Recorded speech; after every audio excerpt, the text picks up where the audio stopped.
Hello, I am Pramod Kumar. Today we will study microeconomics, production and costs. In that we will study the law of diminishing marginal product and the law of variable proportions and shapes of total product, marginal product and average product curves and returns to a scale.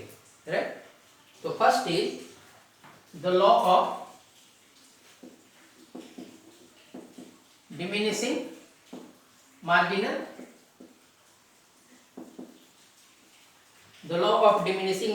product and law of variable proportions.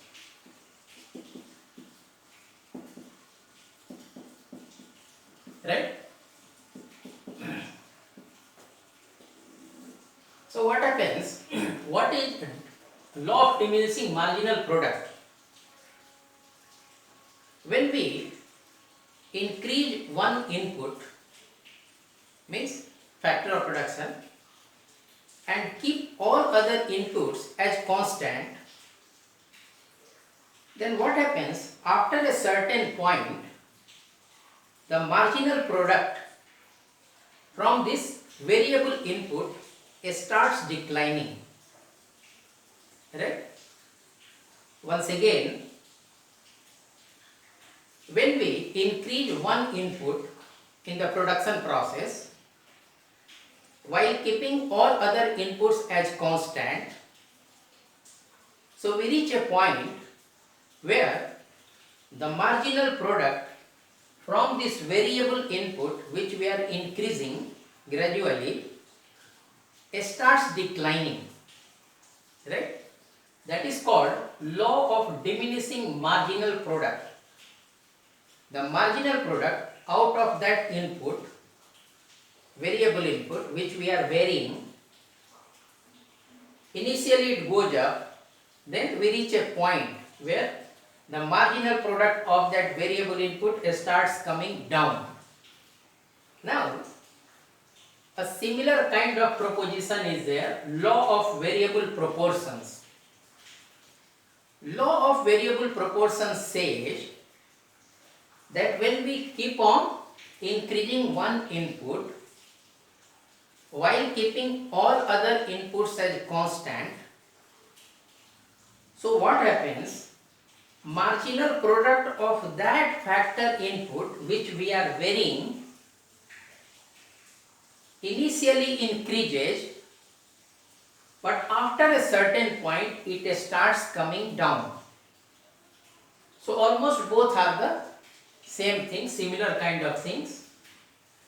When we are increasing one input while keeping all other inputs as constant, a point comes where the marginal product of that variable inputs starts coming down. Right? And as per the law of variable proportions, when we increase one input while keeping all other inputs as constant, initially the marginal product of that variable input increases, but after a certain point it starts coming down. Right? So why does it happen so? What happens when we keep one factor of production as constant and increase the other? So when we keep on increasing this one and keeping others as constant, it starts becoming more and more suitable for the production. This increase in variable input. But after a certain time, what happens? The production process gets crowded with this,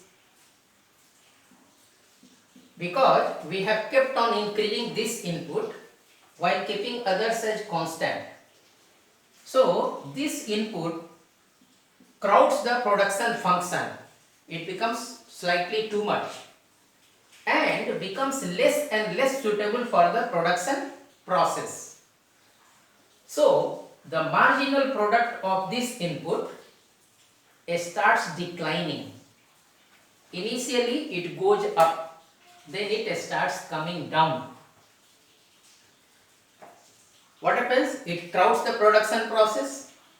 Initially the increase in this variable input helps, marginal product increases, but after a certain point it crowds the production process because they become too much, this input, and the production process becomes, this increase becomes less and less suitable for the production process, thereby showing a decline in the marginal product of this input, right?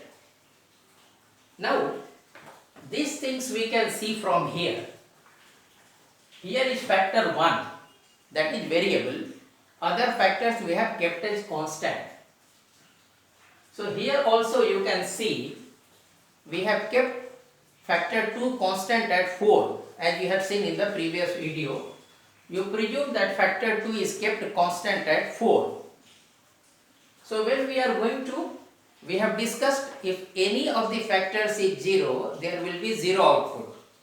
So when factor 1 is 0, total product is 0. When factor 1 is 1 and factor 2 is 4, total product is 10, marginal product is 10 and average product is 10, because that is the first unit of output. When we go ahead, factor 1 becomes 2, increased. We are increasing factor 1. From 1 it becomes 2. Factor 2 remains constant at 4. So total product becomes 24. And what is the marginal product? For 1 it was 10. So when total product has increased from 10 to 24, it means the contribution of the second unit of output is 14. Right? Right? For one unit of factor 1 it is 10. When we go for the second unit it becomes 24. Means second unit adds 14 to the total product. 14. So marginal product of factor 1 at this level is 14. Marginal product of the second unit is 14 to the total production, and it's very simple. When you take an average of these, you get 12. Marginal product of 10 and 14, 24 divided by 2, so 12, right? Then we go to third, this one, factor 1, 3 units, total product becomes 40. So from second to third, it has gone from 24 to 40, so marginal product of the third unit is 16, right? And what is the average? 10, 14, 24, 16, 40 divided by 1, 2, 3, 13.33, right? Same way till down. You can see this is a graph of total product, marginal product for MP1, means marginal product of factor 1, because 1 is variable, others are constant. Average product of factor 1, because 1 is variable, others are constant, right? Now we go to shapes of total product, marginal product and average product. You can presume you are seeing the same thing here, right? So O2, this is factor 1, horizontal is factor 1 input, vertical is output, right? So the shape of the total product curve is like this. What is this? This shape is called, what is the shape? Declining or ascending, or positive or negative? This shape is called positive slope, right? Positive slope, it's going up, positive slope, not negative. If it is like this, that will be negative slope. If it is like this, that is positive slope, right? So here we see that with x1 units of factor 1, the maximum output that the firm can achieve is Q1, because it cuts here, right? Once again, from here factor 1 goes up horizontal, from here output goes up.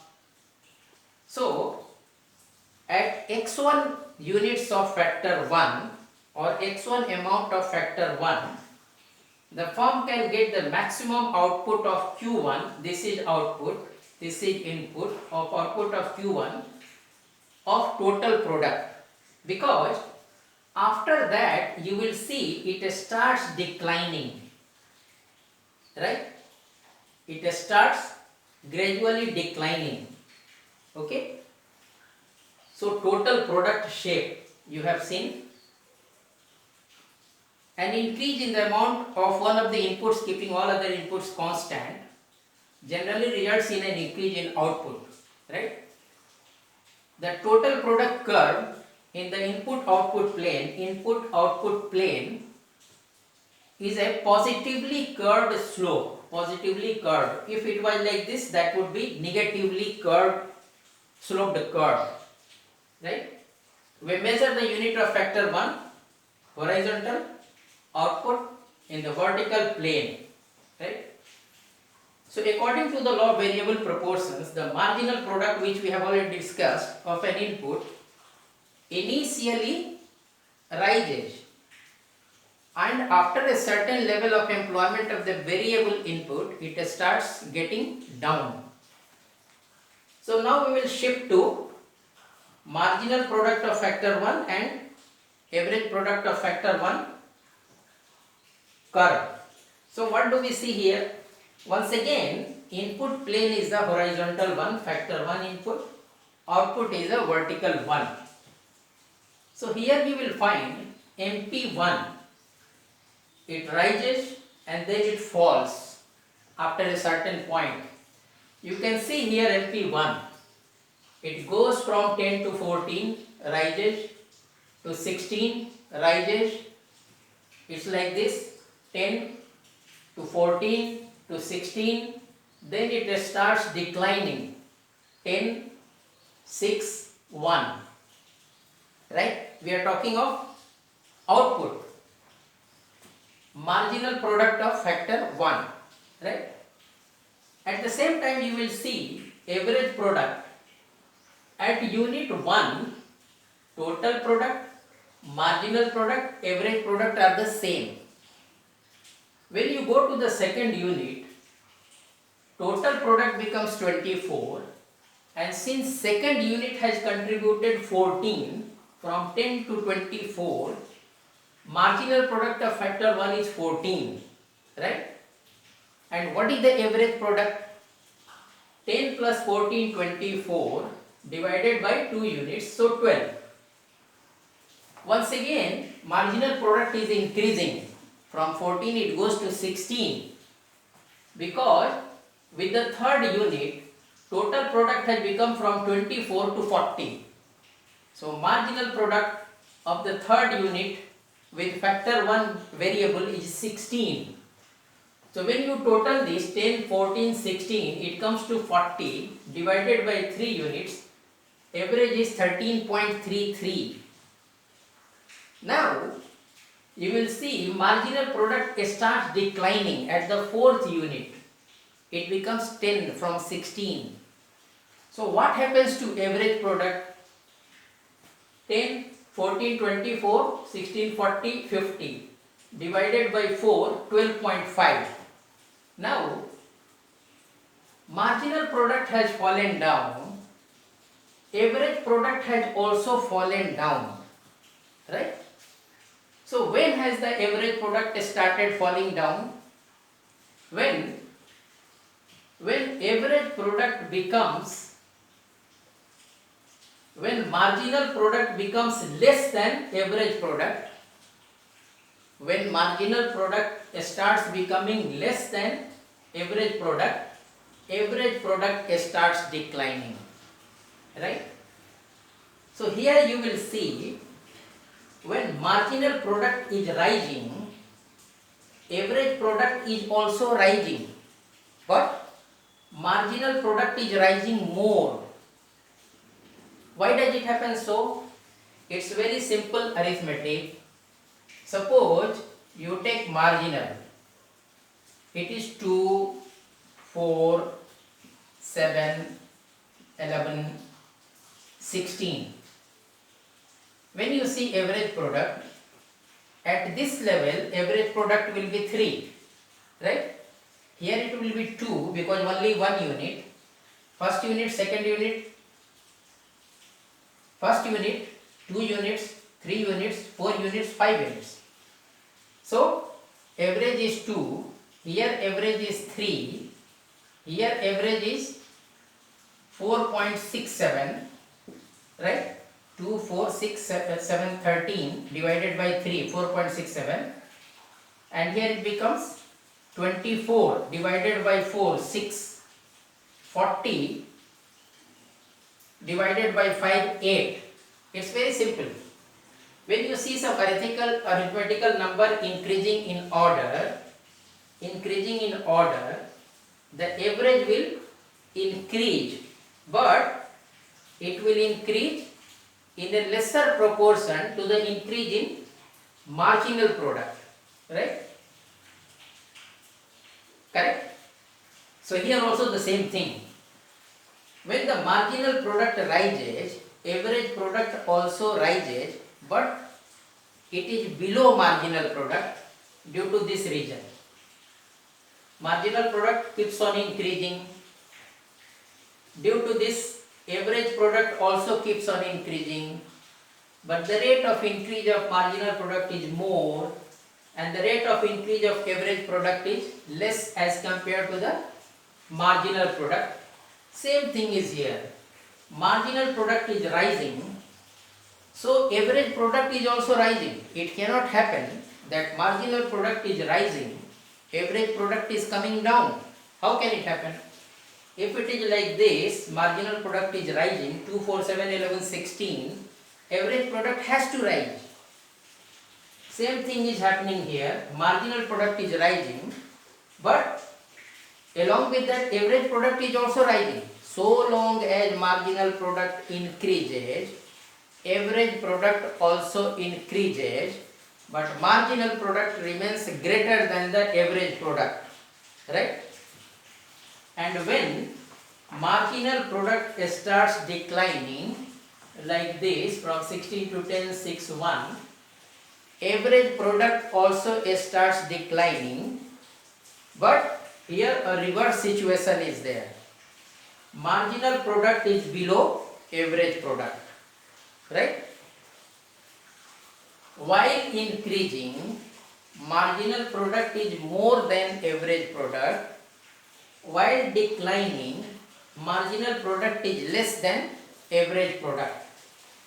And at x1 units of factor 1 input, x1, the maximum lies here. This is the, what is this? Average product here, right? So with this logic, when we have seen that marginal product rises faster than the average product, when marginal product rises, average product also rises, but marginal product is above average product. When marginal product starts getting declining, average product also declines, but marginal product is lower than average product. So it means that marginal product cuts the average product at its highest point from above, right? Marginal product cuts average product at its highest point P, at its highest point from above. To the left of x1, marginal product is more than average product. To the right of x1, marginal product is less than average product, right? Clear? No doubt? Here it's very clear and very simple. It's a very simple arithmetic. You can see here. Marginal product initially increases. As per that, average product also increases. Marginal product increases with a higher speed as compared to average product. When marginal products getting decreased, average product also starts decreasing from the point. When does the average product start declining? When marginal product becomes less than average product, right? And the increase of marginal product is more than average product's increase, and the fall is also greater than the average product's fall. So to the left of x1, marginal product is more than average product. To the right of x1, marginal product is less than average product, right? So now, that is why it writes, as long as AP increases, it must be the case that marginal product is more than average product. As long as average product increases, it must be the case that marginal product increases more than the average product, right? Otherwise, AP cannot rise, which I have already discussed with you. AP cannot rise because of this simple arithmetical calculation, right? Similarly, when AP falls, when average product falls, AP falls, MP has to be less than AP. MP has to be less than AP, right? The AP of factor 1 is maximum. The average product of factor 1 is maximum at this point, right? To the left of x1, MP is more than AP. To the right of x1, MP is less than AP, right? Now we go to returns to scales. What is returns to a scale? It's very simple. Till now we have seen that we have varied one input, one of the inputs. Now we will talk of varying all the inputs, right? So when we vary all the inputs in a production process, suppose we are varying inputs, increasing inputs by 100%, right? And output also increases by 100%. So this we call constant returns to a scale, right? CRS. We have increased all the inputs by 100%, we have doubled. So output also had been doubled. Output also goes up by 100%. So it is called constant returns to a scale, CRS. 100% increase, 100% increase, right? If we increase inputs by 100% and output increases 100%, 100%, right? Another will be, if we increase input by 100% and output is increased by less than 100%, so that is called decreasing returns to a scale, right? And another case could be, we are increasing inputs by 100% and output is increasing by more than 100%. So that is called increasing returns to a scale, right? Increasing, right? Once again, earlier we had read one input we will vary, all other inputs will keep constant, and then we will see the production function. Here we are changing it. We are varying all the inputs in the production process. Suppose we are increasing the inputs by 100% and output also gets increased by 100%. So what happens? That is called constant returns to a scale. Means 100% increase, 100% increase. Constant returns to a scale. When we are increasing input by 100% and the output gets increased by less than 100%, less than this proportion, this is called decreasing returns to a scale, DRS. Right? Once again, when we are increasing inputs by all the inputs by 100%, doubling the inputs, and output gets increased by more than 100%, more than the proportion of increase in the employment of inputs, then that is called increasing returns to a scale. Right? No doubt? Returns to a scale. Initially we studied varying one input, keeping all others constant. Now we are varying all the inputs involved in the production process. So when we are increasing the input by 100%, output also increases by 100%. So it is called constant returns to a scale, CRS. When we are increasing inputs by 100%, output increases by less than 100%, maybe 99, 98, 95, 90. That is called decreasing returns to a scale. When we are increasing inputs by all the inputs by 100%, output gets increased by more than 100%, more than double. So that is called increasing returns to a scale.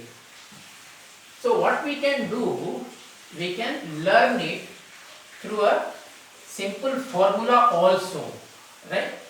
Suppose the firm decides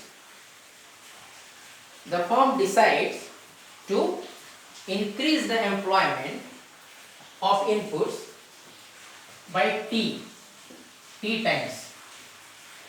A particular firm decides to increase the employment of inputs by T times, and this T is greater than 1, right? T times increase in employment of inputs by T times. Now see what happens. All those three, CRS, IRS, DRS, we will discuss. We had discussed quantity produced is a function of x1, x2, right? Quantity produced, output produced is a function of x1, x2. x1, x2 are the x1 quantity of factor 1 input and x2 quantity of factor 2. So we will go like this. T f tx1 comma tx2 is equal to T dot f x1 x2, right? This is the new output. If new output is equal to T times original output, then it is constant returns to a scale, right? What we discussed, the firm has decided to increase the employment of output by T times and T is greater than 1.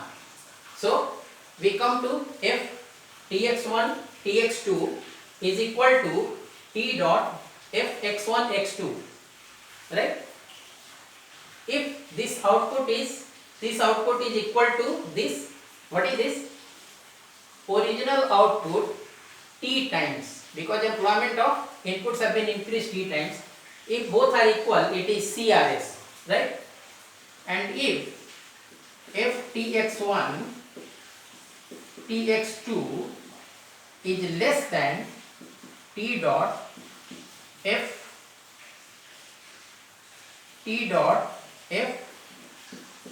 x1 x2, if it is less than, then it is DRS, decreasing returns to a scale. And the third position, f tx1 tx2 is more than T dot f x1 x2, then it is increasing returns to a scale, right? Correct? F tx1 tx2 is equal to t dot f x1 x2. That is CRS, constant returns to a scale. If f tx1 tx2 is less than t dot f x1 x2, then it is DRS, less than. If x tx1 tx2 more than t dot f x1 x2, then it is IRS, right? Increasing returns to a scale. So we discussed, what did we discuss? Three things: the law of diminishing marginal product and the law of variable proportions, shapes of total product, marginal product and average product curves, and returns to a scale, right? I hope you found it easy to understand. In case of any difficulty, you may approach me on my email ID, which will be there at the thumbnail to the video. Thank you very much.